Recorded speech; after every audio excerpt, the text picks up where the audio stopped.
es la piedra de Rosetta. Fue la clave para entender los jeroglíficos egipcios y es uno de los tesoros más preciosos y valiosos del Museo Británico.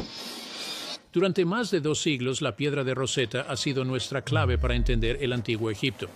La piedra de Rosetta es una estela, así que tenemos esta interacción muy interesante entre estos idiomas. Creemos que el texto probablemente es originalmente un texto griego porque para honrar al faraón como un dios.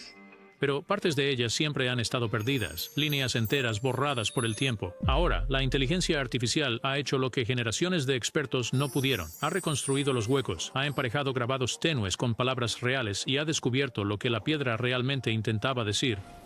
Champollion supuso que el signo circular podría ser el sol y sabía por el copto que esto tenía el sonido ra. Y lo que está surgiendo de esas líneas perdidas cambia por completo cómo vemos al antiguo Egipto. La piedra de Rosetta, lo que encontramos y lo que perdimos. Comenzó en el calor abrasador de un verano egipcio, el último julio del siglo XVIII. El ejército de Napoleón estaba disperso por Egipto, construyendo fuertes, cavando trincheras y luchando tanto contra la tierra como contra el clima. Cerca de un pequeño pueblo llamado Rashid, conocido por los europeos como Rosetta, un joven oficial de ingeniería llamado Pierre-François Bouchard supervisaba reparaciones en un viejo fuerte deteriorado llamado Fuerte Julien. Mientras los soldados derribaban un muro en ruinas, algo oscuro llamó su atención, una losa lisa de piedra negra cubierta con filas de escritura. No era solo otro bloque de escombros. Bouchard supo al instante que era algo especial. Detuvo la demolición, ordenó que levantaran la piedra con cuidado y envió un mensaje a El Cairo. A mediados de julio de 1799, la extraña losa ya estaba en camino a la capital para un estudio más detallado. Lo que habían encontrado no era una estatua ni un tesoro. Era un fragmento de un antiguo decreto real, tallado más de 2000 años antes. El mensaje aparecía 3 veces, escrito en 3 escrituras diferentes: jeroglífica en la parte superior, demótica en el medio y griego antiguo en la parte inferior.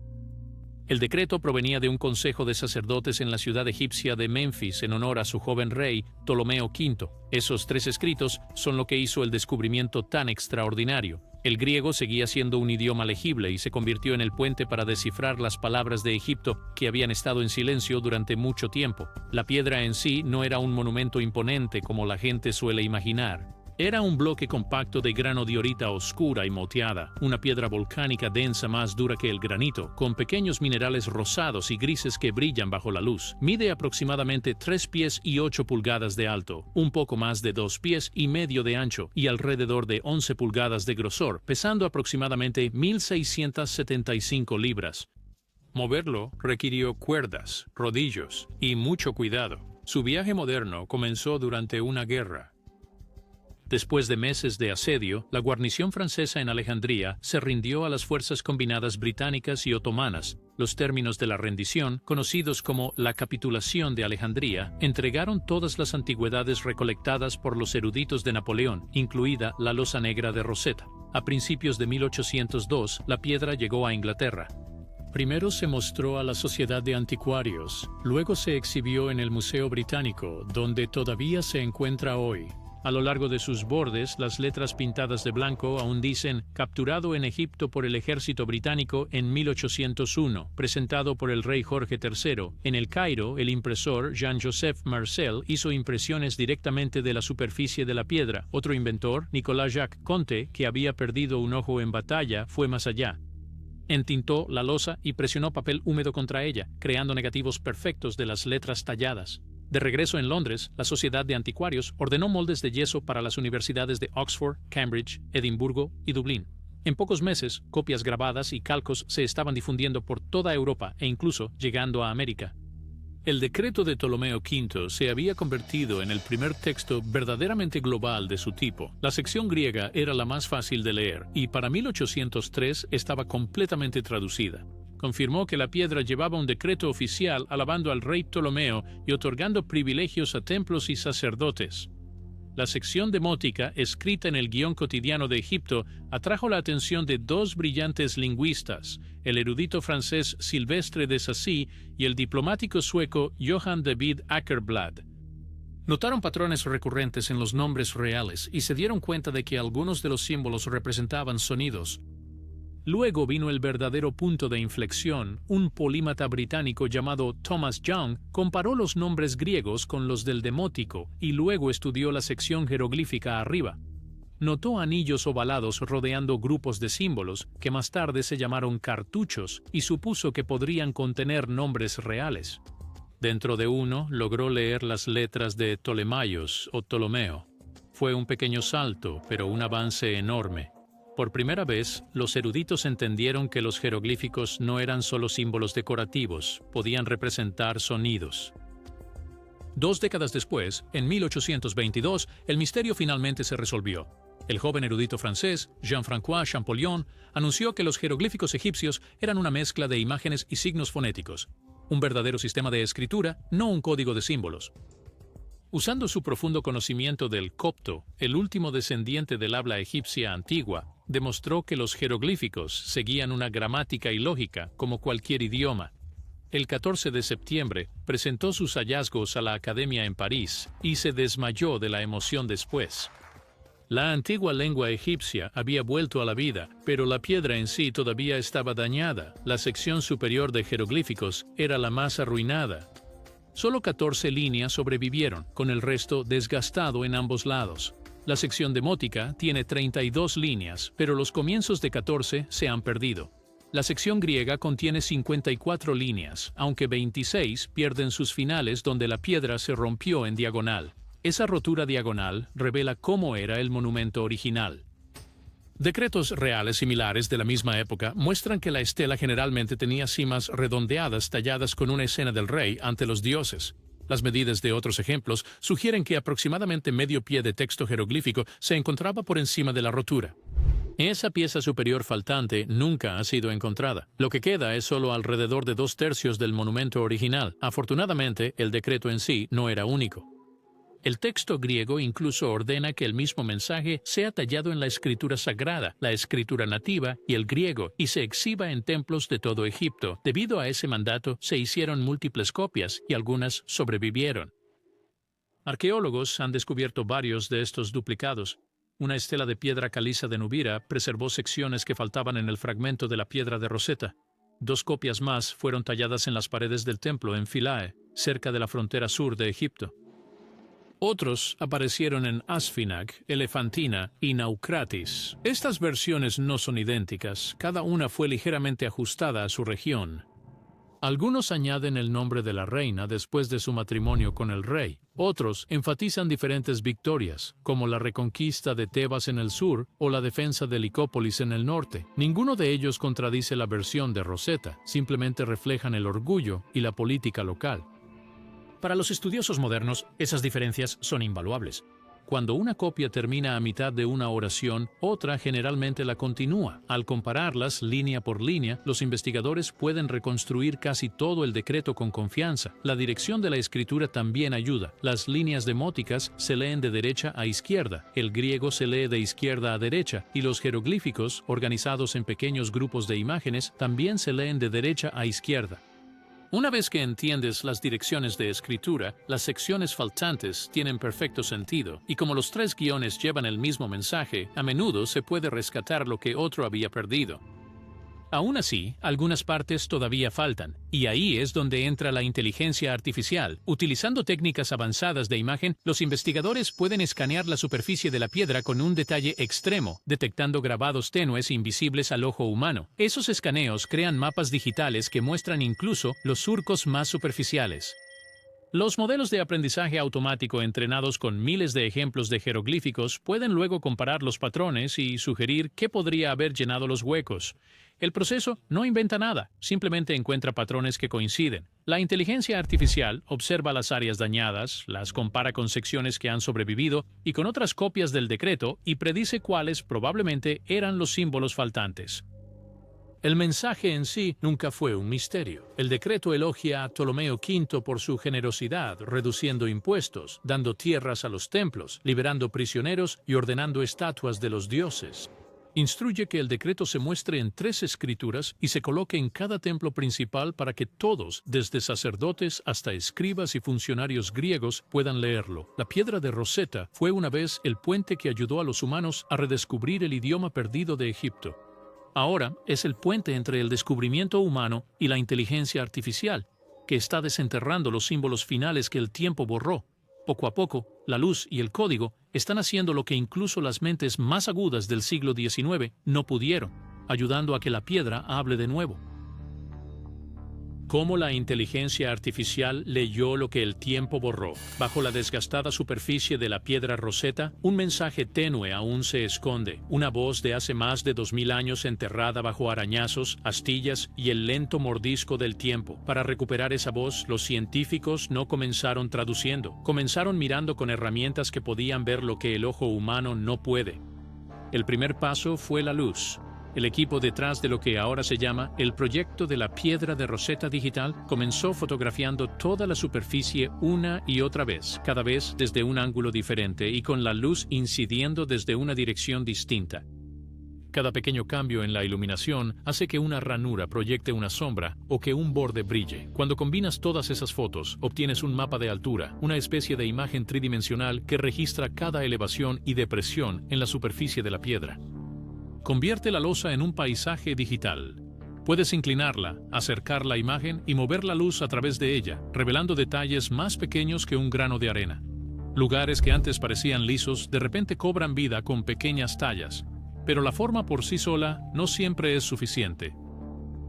La piedra de Rosetta estuvo pintada alguna vez, y aunque el color se ha desvanecido hace mucho tiempo, quedan restos de pigmento en lo profundo de las ranuras. Para capturarlos, los investigadores utilizaron imágenes hiperespectrales, un tipo de fotografía que va mucho más allá del color ordinario. En lugar de solo rojo, verde y azul, las cámaras hiperespectrales recogen cientos de tonos de luz, incluidos aquellos invisibles para los ojos humanos. Bajo ciertas longitudes de onda, los minerales, pigmentos e incluso las marcas de herramientas antiguas brillan de diferentes maneras. Lo que parece vacío bajo la luz normal puede de repente revelar el fantasma de un signo perdido. Al apilar esos colores invisibles juntos, los conservadores podrían hacer visibles los detalles ocultos. Aún así, la luz y el color son solo la mitad de la batalla. El siguiente paso fue enseñar a las computadoras a leer las formas talladas en esa piedra. La escritura del antiguo Egipto no se organiza en líneas rectas como el texto moderno. Los símbolos se agrupan, se superponen y se apilan. Pájaros posados sobre panes, serpientes enroscadas junto a juncos. Para una computadora, ese caos es solo un laberinto de líneas. Así que los investigadores entrenaron un modelo de inteligencia artificial para encontrar y delinear cada signo uno por uno. Comenzaron con miles de fotos que mostraban halcones, ojos, serpientes y otros símbolos egipcios, enseñando al sistema cómo luce cada uno. El modelo que usaron fue originalmente construido para reconocer personas o coches en fotos ordinarias, pero después de ser reentrenado, aprendió una nueva tarea: trazar los signos antiguos grabados en la superficie de la piedra. Una vez entrenado, podía separar automáticamente cada símbolo, incluso donde las tallas se superponen o se desvanecen juntas. El resultado es notable. Cada pequeño pájaro, ojo y espiral de cuerda ahora tiene su propio contorno digital limpio, como si a la piedra misma se le hubiera dado un resaltador invisible. Pero reconocer formas es solo el comienzo. La siguiente pregunta es: ¿qué significan esas formas cuando están juntas? Para eso se utiliza otro tipo de inteligencia artificial, una que entiende los patrones de la misma manera que las personas entienden el lenguaje. Los modelos transformadores modernos, como los que impulsan el software de traducción, pueden aprender el ritmo de las palabras. En este caso, aprenden el ritmo de los jeroglíficos. Al estudiar miles de textos egipcios, estos modelos descubren que ciertos símbolos tienden a aparecer juntos. Al igual que en inglés, thank suele ir seguido de you, esta comprensión basada en patrones ayuda a llenar los espacios faltantes. Cuando el borde de la piedra está roto y faltan algunos símbolos, el modelo puede observar lo que viene antes y después y predecir lo que probablemente encaja en el medio. Eso es exactamente lo que un proyecto reciente llamado el Transformador de Jeroglíficos se propuso hacer. Utilizando datos del Thesaurus Linguae Aegypti, con sede en Berlín, la colección más grande de escritos egipcios del mundo, los investigadores entrenaron un modelo que podía tomar secuencias de jeroglíficos y sugerir qué signos podrían faltar. No está adivinando al azar. Utiliza los hábitos del propio idioma para reducir las posibilidades. Esta combinación, una inteligencia artificial para ver las formas y otra para entenderlas, es lo que hace que funcione el moderno proyecto Rosetta. El modelo visual identifica las inscripciones que aún existen. El modelo de lenguaje utiliza el contexto para llenar los vacíos. Juntos pueden restaurar líneas que no han sido completamente legibles desde el mundo antiguo.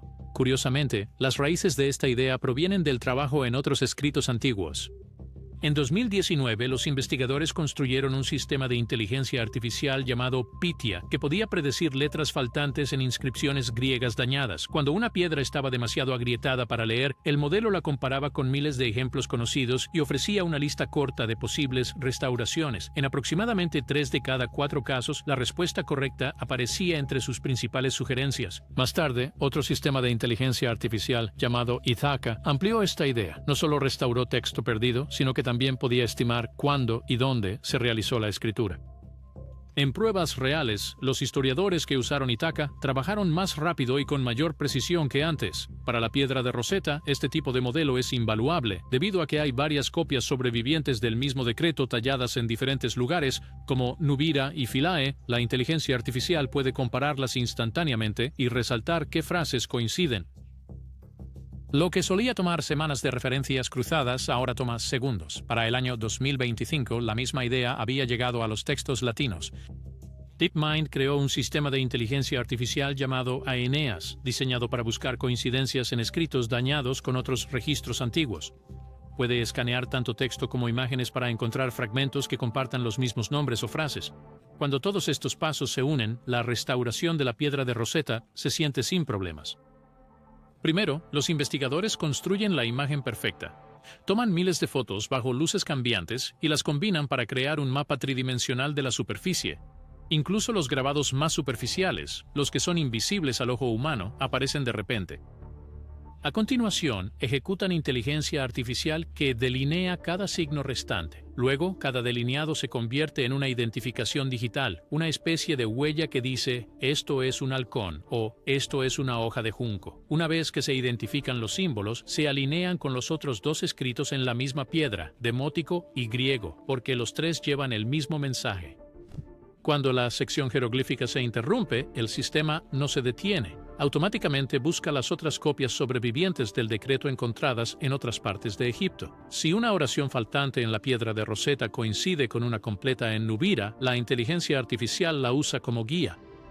Incluso la versión griega ayuda porque sus filas ordenadas de letras muestran cuán larga debe ser cada línea de texto. Al comparar los 3 idiomas y cada copia sobreviviente, el sistema puede determinar cuántos signos caben en el espacio faltante y cuáles realmente pertenecen allí. Detrás de todo esto hay 2 proyectos que hicieron posible que las computadoras reconocieran jeroglíficos. El primero es Fabricius de Google, lanzado en 2020, que ofreció tanto a los académicos como al público una forma de explorar símbolos egipcios en línea y etiquetarlos para datos de entrenamiento. El segundo es la iniciativa de jeroglíficos de Ubisoft, creada con egiptólogos para reunir miles de imágenes de jeroglíficos etiquetadas a mano. Juntos, estos esfuerzos dieron a la inteligencia artificial la base que necesitaba para aprender cómo es realmente cada signo. Cuando los modelos sugieren posibles lecturas para una línea dañada, el siguiente paso es verificar su trabajo. Ahí es donde entran los grandes diccionarios y bases de datos de Egipto. El Thesaurus Linguae Aegypti permite a los investigadores buscar cada aparición conocida de una palabra a lo largo de 3000 años de escritura egipcia. El Diccionario Demótico de Chicago, construido durante décadas, explica cómo se usaba cada palabra en la ley, el comercio y la religión, el mismo tipo de lenguaje que se encuentra en la sección media de la piedra de Rosetta. Estas referencias actúan como árbitros. Si una sugerencia de IA rompe la gramática egipcia o usa una palabra que no existe en ningún otro lugar, se rechaza. Si coincide con una frase conocida de otra copia del decreto, se acepta. Una gran fortaleza de estas herramientas de IA es la transparencia. No simplemente dan una respuesta, muestran cómo llegaron allí. Sistemas como Ítaca y Aeneas enumeran cada fuente que compararon, cada frase coincidente que encontraron e incluso cuán seguros están de cada sugerencia. Eso significa que cualquier erudito puede seguir la lógica y decidir si está de acuerdo. Por supuesto, la tecnología tiene límites. La inteligencia artificial no puede inventar grabados que nunca existieron. y los expertos son cuidadosos para evitar lo que llaman forzar el ajuste, o hacer que la piedra diga lo que la computadora predice. La evidencia física siempre tiene prioridad. Si el mapa tridimensional muestra una ranura que no coincide con la elección del modelo, la ranura prevalece. Si una palabra propuesta ocuparía más espacio del que permite la piedra, está equivocada. Ahora que esas líneas perdidas han reaparecido, queda una pregunta. ¿Qué dicen realmente? ¿Cambian estas palabras restauradas cómo entendemos el decreto, a los sacerdotes que lo escribieron, o al joven rey al que alabaron? El verdadero mensaje detrás de la piedra de Rosetta. Cuando las líneas faltantes de la piedra de Rosetta finalmente fueron recuperadas, ocurrió algo increíble. La losa se convirtió en una historia viva sobre cómo funcionaba realmente el antiguo Egipto. Era política, dinero y personas. Hace más de 2000 años, Egipto era una tierra que intentaba mantenerse unida después de años de caos. Ptolomeo V estaba en el trono y las figuras más poderosas del país no eran soldados ni gobernadores, eran sacerdotes. Ellos dirigían los templos, controlaban la tierra y hablaban por los dioses. Si el rey quería paz, los necesitaba de su lado. De eso se trataba realmente el decreto de Rosetta. Una vez que las líneas perdidas se restauran, se lee como un trato escrito en piedra, una promesa intercambiada por lealtad. El rey otorgó favores y los sacerdotes devolvieron el favor con alabanzas talladas en las paredes. El decreto enumera dinero, recortes de impuestos, grano y perdón. También describe lo que los sacerdotes harían a cambio: oraciones diarias, grandes festivales y un ciclo de ceremonias que hacían que el rey pareciera el elegido de los dioses. El texto griego ofrece el resumen más claro. Dice que el rey había reducido algunos impuestos y abolido otros por completo para facilitar la vida tanto a los soldados como a los agricultores. También confirma que los templos mantendrían sus propios ingresos, sus tierras, sus viñedos, su plata y su grano a salvo del control gubernamental. Incluso la tasa impositiva del propio sacerdote fue congelada para que nunca pudiera aumentar de nuevo. Puede sonar como contabilidad aburrida, pero en Egipto esto era supervivencia. El decreto también nos habla de compasión. Dice que el rey liberó a los prisioneros que habían sido encarcelados injustamente y puso fin al servicio forzado, que a menudo separaba a las familias. Incluso envió suministros y regalos para cuidar a los animales sagrados de Egipto, especialmente a los toros sagrados, que se creía eran formas vivientes de los dioses. Incluso el propio Nilo se convirtió en parte de esta historia. La sección griega menciona que en el 8º año del rey, el río se desbordó mucho más de lo esperado. En lugar de un desastre, el rey lo convirtió en una victoria al ordenar que el agua extra se retuviera para los agricultores. Para el pueblo de Egipto, esto no fue un gesto pequeño. El Nilo era su sustento. Muy poca agua significaba hambruna, demasiada significaba ruina. Escribir este acto en un decreto público le dijo a cada agricultor desde el delta hasta el desierto que el palacio se preocupaba y que los dioses aprobaban. A cambio, los sacerdotes prometieron nuevos festivales celebrando su cumpleaños y coronación, ofrendas diarias ante su estatua y canciones alabando su nombre en cada templo. Cada canto y cada ritual recordaría al pueblo quién era su Salvador. No era solo fe, era buena publicidad, y el decreto no se quedó en un solo lugar. Ordenó que se tallaran copias en cada templo, y eso fue exactamente lo que sucedió. En el Alto Egipto, las copias del sur alababan la reconquista de Tebas por parte del rey después de años de rebelión. En el delta, las del norte celebraban su victoria en Licópolis. Copias posteriores incluso añadieron nuevos detalles, como el nombre de Cleopatra I después de que se casara con el rey. El texto completo también aclara uno de los mayores misterios. ¿Qué versión fue la primera? La mayoría de las evidencias ahora sugieren que el demótico, el rápido y cotidiano guión egipcio, fue el borrador original. Se lee más naturalmente como un documento gubernamental. La traducción al griego es más torpe, a veces incómoda, como si hubiera sido escrita después. Una línea sobre la construcción de un santuario para el rey fluye suavemente en demótico, pero tropieza en griego. Incluso la sección jeroglífica, escrita en el estilo sagrado del templo, omite algunos signos aclaratorios. El mismo equilibrio aparece en la forma en que se describen los impuestos. El texto griego utiliza términos formales y burocráticos, el lenguaje de la ley.